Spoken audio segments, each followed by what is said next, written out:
በስመ አብ ወወልድ ወመንፈስ ቅዱስ አሐዱ አምላክ አሜን። ሰላም እግዚአብሔር አብ ዘለኹሞ ይኹን። ክቡራት ተኸታተልቲ እዚ ዩቱብ እምበር ካብ ዝሓለፈ ዝቐፀለ ሎሚ ጽንዓት መጽሓፍ ቅዱስ መጽናዕት መጽሓፍ ቅዱስ ባይብል ስታዲ ብዝብል ኣርእስቲ ሳልሳይ ክፍል ቃል ሒዝናልኩም መፂና ኣለና። ብስም እግዚአብሔር ክንከተካታተልና በአኽብረት ንዕድም። ሎሚ ካብ ዝሓለፈ ዝቐፀለ ሳልሳይ ክፋል መጽናዕቲ መጽሓፍ ቅዱስ ዝብል ኢና ክንርኢ። እሱ እውን እንታይ ኢና ክንርኢ ዋይ ዊ ቢሊቭ ዘ ባይብል እዩ። ንምንታይ ኢና መጽሓፍ ቅዱስ ንኣምን ሓደ ካልኣይ ከዓ ኣወቃቕራ መጽሓፍ ቅዱስ ብዋናነት ንሕና ኣብ ኣወቃቕራ መጽሓፍ ቅዱስ ኢና ብዓብዪ ክነትኩር ማለት እዩ። ስለዚ ንምንታይ ኢና መጽሓፍ ቅዱስ እናኣምን ክንብል ከለና ዋይ ዊ ቢሊቭ ዘ ባይብል ዋይ ዊ ቢሊቭ ንምንታይ ኢና ንኣምን እንታይ ስለ ዝኾነና ክንብል ከለና ሓፀር ዝበለ ቋንቋ ናይ ህይወትና ዋስትናን ምስክርነትን ስለ ዝኾነ እዩ ማለት እዩ። ውሕስና ህይወትና ውሕስና ነብስና ዝህበና መጽሓፍ ቅዱስ ብቻ እዩ ማለት እዩ። ንስኻ ስለ ድሕነትካ ስለ ናይ ዘለኣለም ህይወትካ ስለ እግዚኣብሔር ክትፈልጠሉ ዝግባካ መጽሓፍ ቅዱስ ብቻ ስለ ዝኾነ እዩ ማለት እዩ። እሱ እውን መጽሓፍ ቅዱስ ንኽንኣምኖ ምክንያት ዝኾኑ ደሞ ሓደ በዓሉ እቲ መጽሓፍ ቅዱስ ዝበና ምስክርነት እዩ። መጽሓፍ ቅዱስ በዓሉ ንበዓሉ ክንኣምኖ ዝገብር መጽሓፍ እዩ። ምክንያቱ መጽሓፍ ቅዱስ ብዙሕ ትንቢታት ዝተፈጸምሎ ቅድሚ 2000 ዝተነገሩ ቅድሚ ዘመናት እውን ዝተነገሩ ትንቢታት ዝተፈጸመሉ መጽሓፍ እዩ ማለት እዩ። እና መጽሓፍ ቅዱስ ናይ ባዕሉ ምስክርነት ኣለዎ። እሱ ጥራሕ ዘይኮነ ኣብ ውሽጡ ብዙሕ ጥበባትን ተኣምራትን ድንቅታትን ዝሓዘ መጽሓፍ እዩ።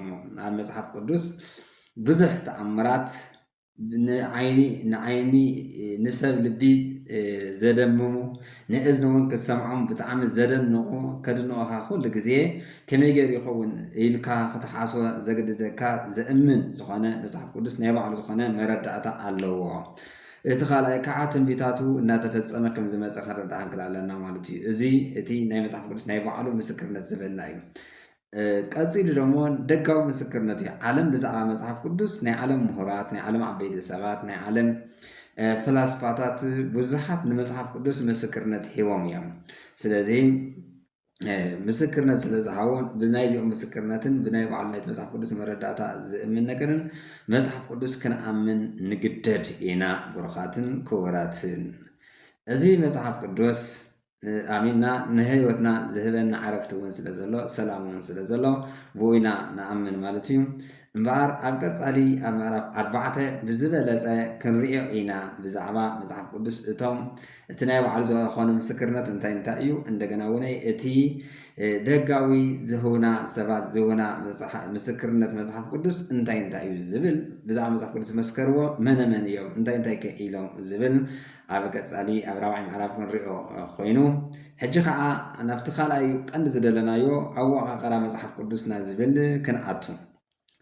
ኣወቃቕራ መጽሓፍ ቅዱስ ኣወቃቕራ መጽሓፍ ቅዱስ ከመይ እዩ እንተኢልና መጽሓፍ ቅዱስ ኣብ ክልተ ዓበይቲ ክፋላት ይኽፈል። እሱ እውን ኦልድ ተስተመንትና ኒው ተስተመንት። እዚ ማለት ብሉይ ኪዳንን ሓዲስ ኪዳንን ማለት እዩ።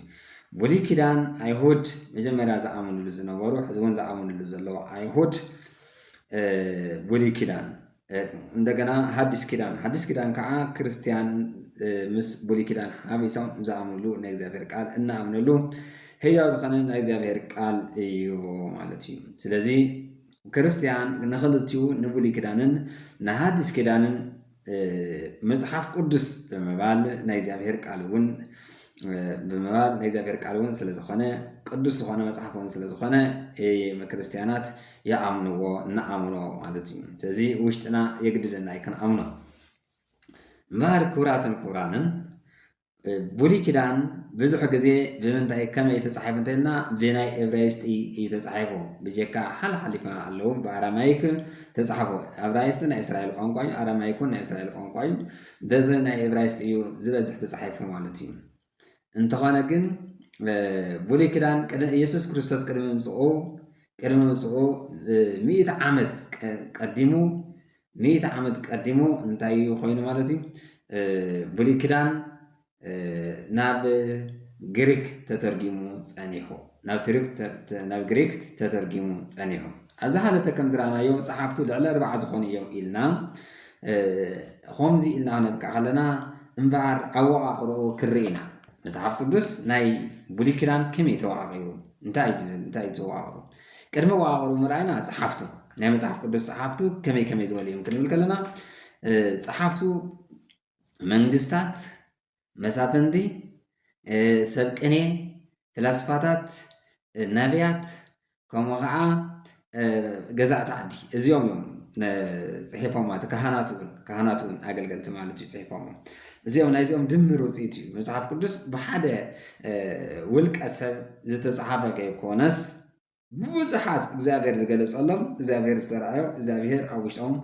ዘንበረሎም ዝተጻሓፈ እዩ መጽሓፍ ቅዱስ እዚ መጽሓፍ ቅዱስ እዚ ካብቲ ክንኣምኖ ዝገድደና ሓደ ካብቶም መጽሓፍቲ እዩ እቶም መጽሓፍቲ ከዓ ዋላ እኳ ብዙሓት እንተሃለው ኩላቶም ግን ተስማዕሚዖም ብሓደ ቃል ከም ሓደ ተናጋሪ ከም ሓደ ተዛራቢ ከም ሓደ ጸሓፊ እዮም ጽሒፎሞ ማለት እዩ ኣብ መጽሓፍ ቅዱስ ናይ ሓሳብ ኣፈላላይ ወይ ከዓ ናይ ዕላማ ኣፈላላይ ኣይትርእን ኢኻ መጽሓፍ ቅዱስ ካብ ኦሪት ዘፍጥረት ጀሚሩ እስካብ ረኣይ ዘለዉ መጽሓፍቲ ብምልኦም መጽሓፍቲ ክንዝርዝር ከለና ወይ ከዓ ክነንብቦ ከለና ናይ ዕላማ ኣፈላላይ ወይ ከዓ ናይ ሓሳብ ኣፈላላይ የብሎምን ስለዚ መጽሓፍ ቅዱስ በዓሉ ብዕላማ ዝተዋቀረ እዩ ማለት እዩ እሺ ኣዋቀሮ ክንርኢ ከለና መጽሓፍ ቅዱስ እቲ ናይ መጀመርያ ናይ ብሉይ ኪዳን ክንርኢ ከለና ብሉይ ኪዳን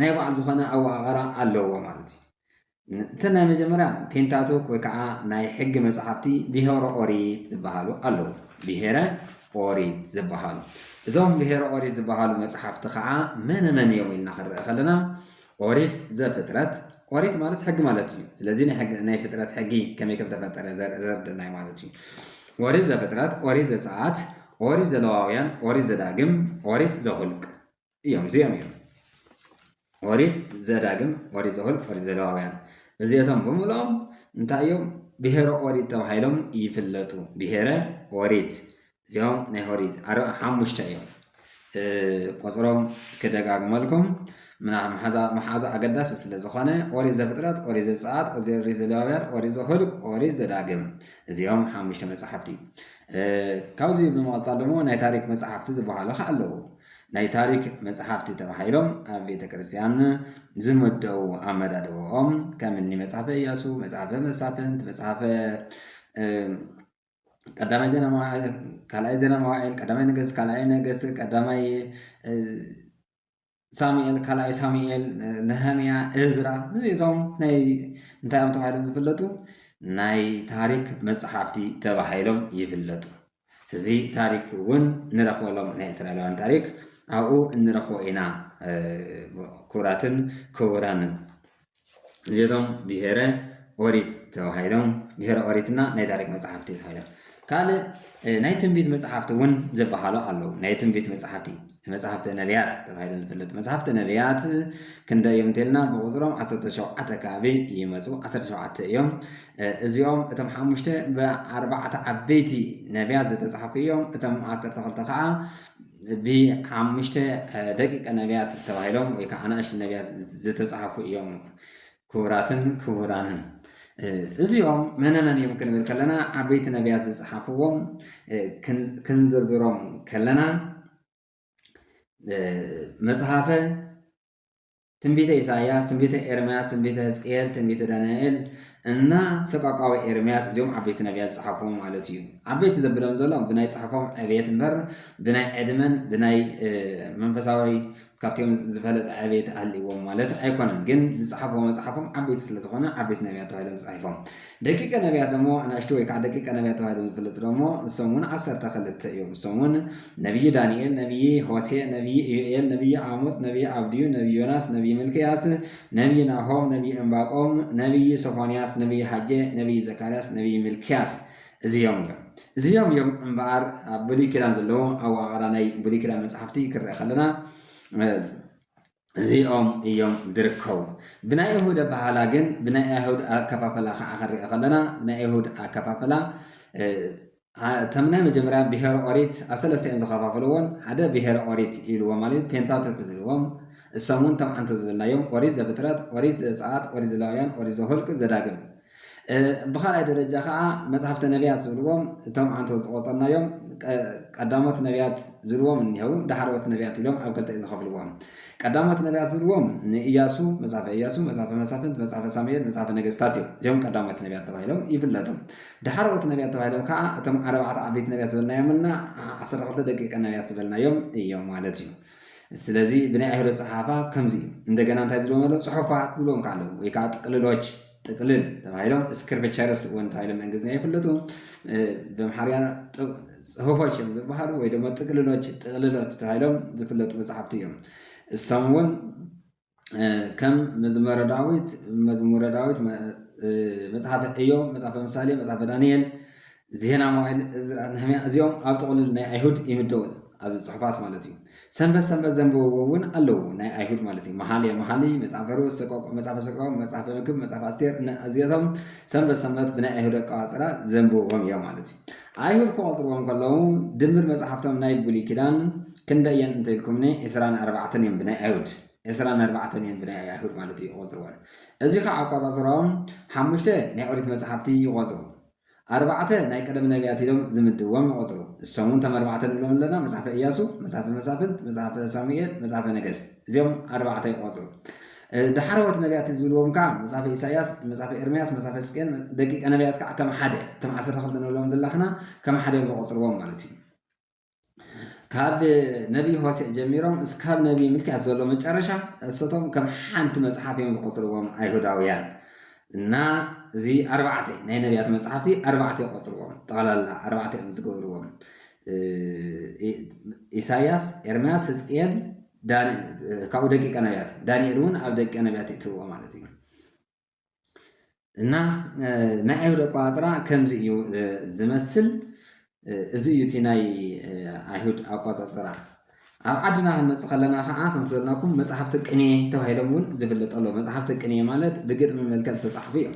እዚኦም ከዓ መፅሓፍቲ ቅኔ ኢልና ንፈልጦም በዓል መን እዮም? በዓል ንመዝሙር ዳዊት፣ መፅሓፈ ኢዮብ፣ መፅሓፈ ምሳሌ፣ መፅሓፈ መክብብ፣ መሓልየ መሓሊ እዚኦም እንታይ ተባሂሎም መፅሓፈ ጥበብ እዚኦም ተባሂሎም ይፍለጡ መፅሓፍቲ ቅኔ ናይ ቅኔ መፅሓፍቲ ናይ ግጥሚ መፅሓፍቲ ማለት እዩ። ወይ ከዓ ናይ ኣርት ግጥማዊ መፅሓፍቲ ተባሂሎም ዝፍለጡ እዮም ማለት እዩ። ክቡራትን ክቡራንን እሺ እዚኦም ድምሮም ክርኢ ከለና ብናይ ኣይሁድ ኣቆፃፅራ 24 ይመፁ። እቶም 12 ደቂቀ ነቢያት እንድሕር ደኣ ቆፂርናዮም ሜስና በትናታቶም ከዓ እቶም ዓበይቲ ነቢያት እውን ደሚርና እንተእትናዮም ጠቕላላ ናይ ብሉይ ኪዳን መፅሓፍቲ ናይ ኣይሁድ 39 ይኸውን። 39 እዩ ኣብ መፅሓፍ ቅዱስ ኣብቲ 66 ንሪኦ ዘለና ኣብኡ 39 ኣይሁድ ዝተቐበልዎም መፅሓፍቲ ኣብ ዓለም ዘላ ቤተክርስትያናት እውን ዝተቐበሎም መፅሓፍቲ እዮም እዚኦም ማለት እዩ። ይኹን እምበር ናይ ኢትዮጵያ ቤተክርስትያን ተዋህዶ ማለት እዩ ናይ ኢትዮጵያ ኦርቶዶክስ ተዋህዶ ቤተክርስትያን ቀኖና መሰረት ብምግባር ኣብ ብሉይ ኪዳን 7 መፅሓፍቲ ብምውሳኽ 39 ዝነበረ 40 ክድመሮ 7 46 መፅሓፍቲ ናይ ብሉይ ኪዳን ሓዊሳ ትቕበል መንያዝያ ናይ ኢትዮጵያ ቤተክርስትያን እዚኣ ከይንርስዕ። ስለዚ ብናይ ኢትዮጵያ ቤተክርስትያን ናይ ብሉይ ኪዳን መፅሓፍቲ ክንደኦም ዝኾኑ ዘለዉ 46 ይኾኑ ኣለዉ ማለት እዩ። ናብዚ ናይ 39 ብናይ ኢትዮጵያ ኣቆፃፅራ ዝውሰኹ መነመን እዮም? ተን 39 ከም ዘለዋ ኮይነን ናብአን ዝወሰኻ መፅሓፈ ዮዲት፣ መፅሓፈ እዝራ ካልእ፣ መፅሓፈ እዝራ ሱቱኤል፣ መፅሓፈ ጦዊት፣ መቃብያን 2 ማለት እዩ 2 መቃብያን፣ እንደገና እውን መፅሓፈ ጥበብ፣ መፅሓፈ ሲራክ፣ መፅሓፈ ኩፋሌ እዚኦም ብምውሳኽ ጠቕላላ 46 ትገብሮ ናይ ኢትዮጵያ ኦርቶዶክስ ቤተክርስትያን። ስለዚ ብናይ ኢትዮጵያ ኦርቶዶክስ ቤተክርስትያንና ቅዱሳት መፅሓፍቲ ክንደይ ተባሂሎም ዝፍለጥ ዘለዉ 46 ተባሂሎም ይፍለጥ ኣለዉ ናይ ብሉይ ኪዳን መፅሓፍቲ። ናይ ሓድስ ኪዳን መፅሓፍቲ ደሞ ክርአ ከለና ከምኡ እውን ናይ ሓድስ ኪዳን 4 ሓድስ ኪዳን 4 ናይ ወንጌል መፅሓፍቲ ኣለዉ። ሓደ ናይ ግብረ ሃዋርያት መፅሓፍቲ ኣሎ። 14 ናይ መልእኽታት ጳውሎስ ኣለዉ እንደገና እውን ናይ መልእኽታት ያዕቆብ ሓደ ኣሎ ናይ ዮሐንስ መልእኽታት ከዓ ክንደይ ኣለዉ 3 ኣለዉ ናይ ይሁዳ ሓደ ኣሎ ናይ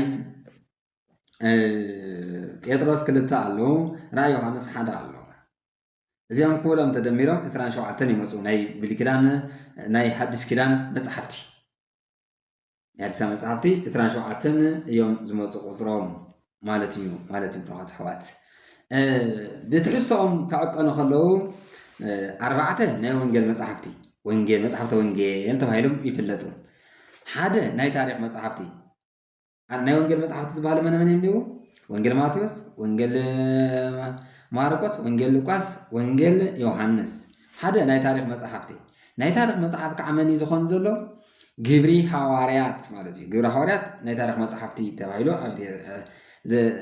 ናይ ታሪክ መጽሓፍ ተባሂሉ ይምደብ ኣብ መደቦ ማለት እዩ መጽሓፈ መንፈስ ቅዱስ ሐዋርያት ከመይ ገይሮም ከም ዝሰርሑ ዝነግር እዩ ከመይ ገይሮም ወንጌል ከም ዝስፋሑ ዝነግር እዩ ቀፂል ደሞ ናይ መልእኽቲ መጽሓፍቲ ደኣ 21 መልእኽታት ደሞ ኣለዉ 21 መልእኽትታት ኣለዉ እዚኦም ካብቶም 21 መልእኽትታት 14 ናይ ቅዱስ ጳውሎስ እዮም ናይ 14 ከለና እዚኦም መን እዮም መልእኽቲ ጳውሎስ ናብ ሮሜ ቀዳማይ መልእኽቲ ጳውሎስ ናብ ቆሮንቶስ ካልኣይ መልእኽቲ ጳውሎስ ናብ ቆሮንቶስ መልእኽቲ ጳውሎስ ናብ ገላትያ መልእኽቲ ጳውሎስ ናብ ኤፌሶን መልእኽቲ ጳውሎስ ናብ ፊልጵስዩስ መልእኽቲ ጳውሎስ ናብ ቆላስዩስ መልእኽቲ ጳውሎስ ናብ ቀዳማይ መልእኽቲ ጳውሎስ ማለት እዩ ናብ ተሰሎንቄ ካልኣይ መልእኽቲ ጳውሎስ ናብ ተሰሎንቄ ቀዳማይ መልእኽቲ ጳውሎስ ናብ ጢሞቴዎስ ካልኣይ መልእኽቲ ጳውሎስ ናብ ጢሞቴዎስ መልእኽቲ ጳውሎስ ናብ ቲቶ መልእኽቲ ጳውሎስ ናብ ፊልሞና መልእኽቲ ናብ ዕብራውያን እዚኦም 14 ተደሚሮም ናይ ቅዱስ ጳውሎስ መልእኽቲ ተባሂሎም ይፍለጡ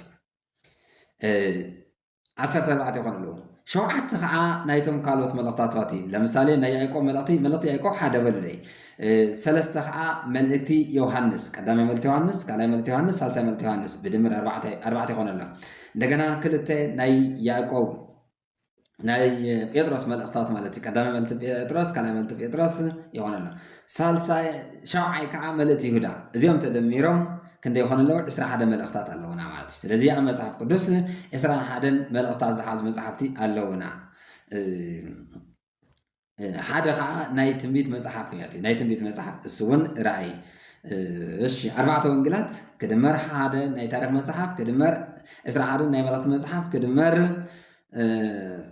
ሓደ ናይ ትንቢት መጽሓፍ ናይ ራእይ መጽሓፍ ማለት እዩ 27 ብድምር መጽሓፍቲ ምኒ ይኹን እምበር ሕጂ እውን ናይ ኢትዮጵያ ኦርቶዶክስ ተዋህዶ ቤተ ክርስቲያን ናብዞም 27 መጽሓፍቲ 8 ብምወሳኽ ጠቕላላ ናይ ሓድሽ ኪዳን መጽሓፍቲ 35 ቁፅሪ ተቆፅሮም ማለት እዩ 35 ናብ ናይ ብሉይ ኪዳን ናብቲ ናይ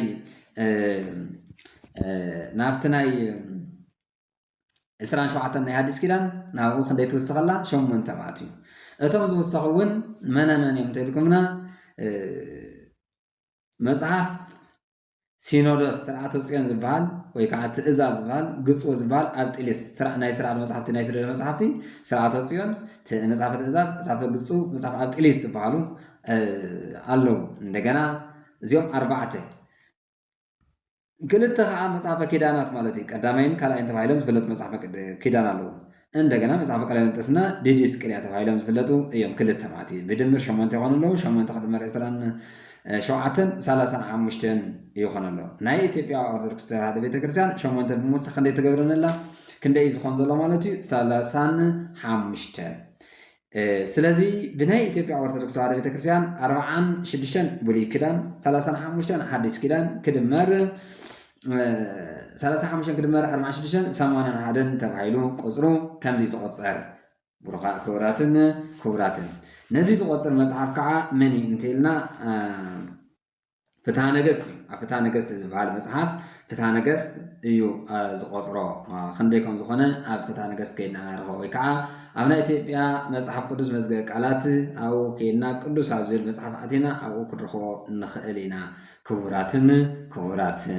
ክቡራንን ስለዚ ናይ ብሉይ ኪዳን መጽሓፍቲ እዚኦም እዮም ዝመስሉ ናይ ብሉይ ኪዳንን ናይ ሓድሽ ኪዳንን መጽሓፍቲ ማለት እዩ ክቡራንን እሺ ኢየሱስ ክርስቶስ ብሉይ ኪዳን ኣብ ኢየሱስ ክርስቶስ ዘመን እንተልና ኢየሱስ ክርስቶስ በቲ ኢየሱስ ክርስቶስ ዝነበረሉ ሽዑ ዝተቐበልዎም ኣይሁድ መጽሓፍቲ ብምልኦም ኣይሁድ ነቶም ናይ ብሉይ ኪዳን ከይተጠራጠሩ እዮም ተቐቢሎሞ ብዘመነ ኢየሱስ ማለት ክርስቶስ ማለት እዩ።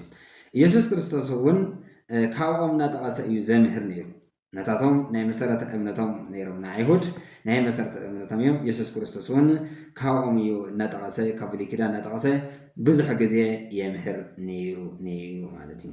ስለዚ ብሉይ ኪዳን ናይ እግዚኣብሔር ቃል ስለዝኾነ ዘይሰዓል ዘይልወጥ ስለዝኾነ ኢየሱስ ክርስቶስ በዓሉ መፂኡ እንታይ ገይርዎ እዩ? ኣጽኒዕዎ እዩ። መፂኡ ኣጽኒዕዎ እዩ። እንዲያም ብሉይ ኪዳን ብዝግባእ ብዘይምፍላጦም ኢየሱስ ክርስቶስ ወቂስዎ።